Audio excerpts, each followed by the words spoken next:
Salam dan bahagia. Assalamualaikum warahmatullahi wabarakatuh.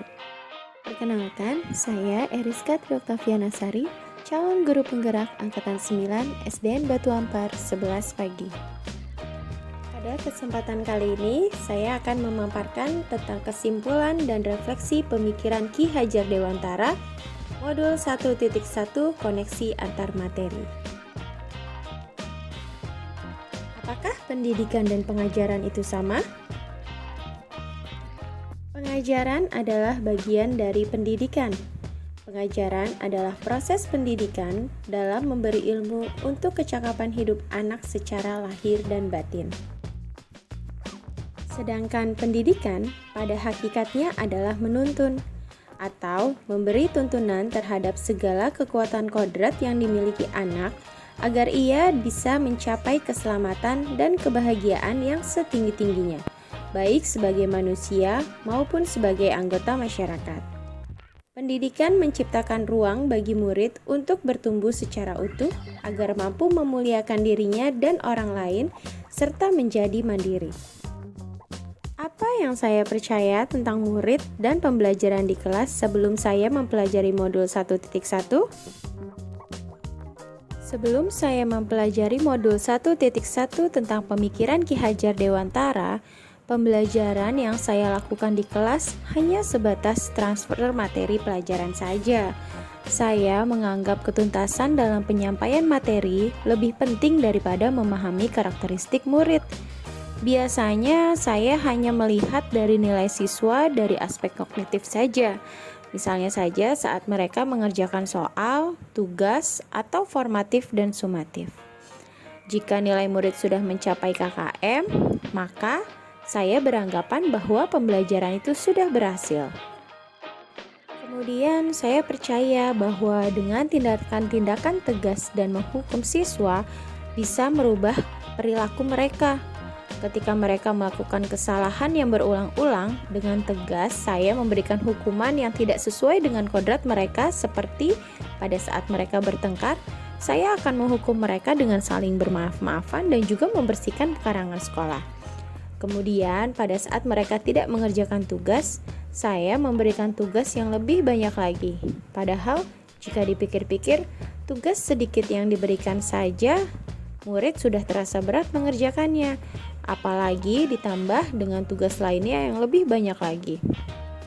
Mereka saya anggap bisa berubah dalam sikap dan ketaatan kepada saya, namun perubahan yang terjadi cuma didasari oleh rasa takut dan bersifat sementara, bukan atas kesadaran pribadinya. Saya juga belum sepenuhnya menyadari akan keberadaan kodrat alam sang anak. Sehingga saya sering marah-marah ketika ada anak yang terkesan sulit diajak bekerja sama dan juga bermalas-malasan dalam mengikuti pelajaran. Saya menyadari belum banyak yang bisa saya lakukan dan menyuguhkan model-model pembelajaran yang menyenangkan bagi siswa-siswa saya.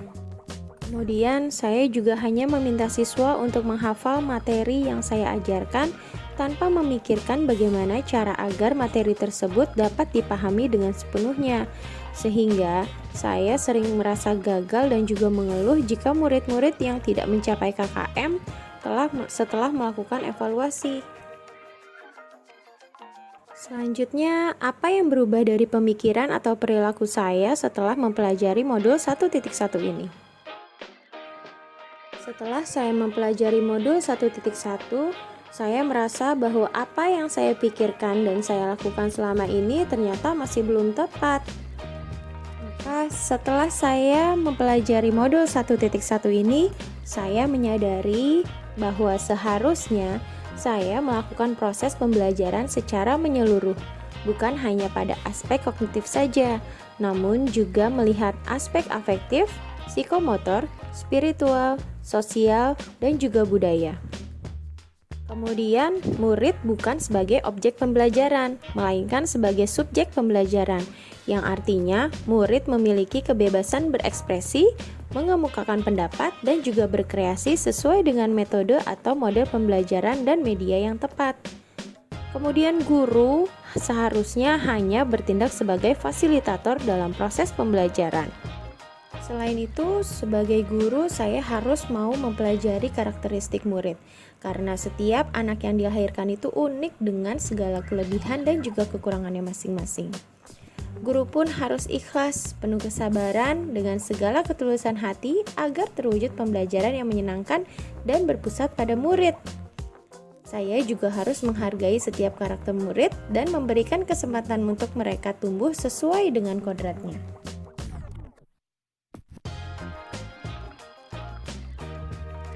Selanjutnya, apa yang dapat segera saya terapkan lebih baik agar kelas saya mencerminkan pemikiran Ki Hajar Dewantara?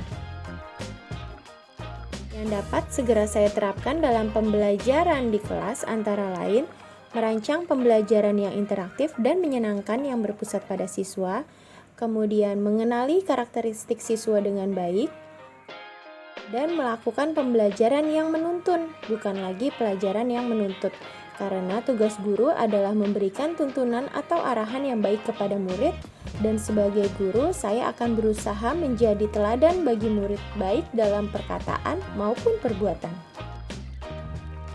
Sekian kesimpulan dan juga refleksi saya terhadap pemikiran Ki Hajar Dewantara. Semoga video ini dapat menginspirasi Bapak Ibu guru hebat. Salam guru penggerak. Tergerak, bergerak, menggerakkan. Wassalamualaikum warahmatullahi wabarakatuh.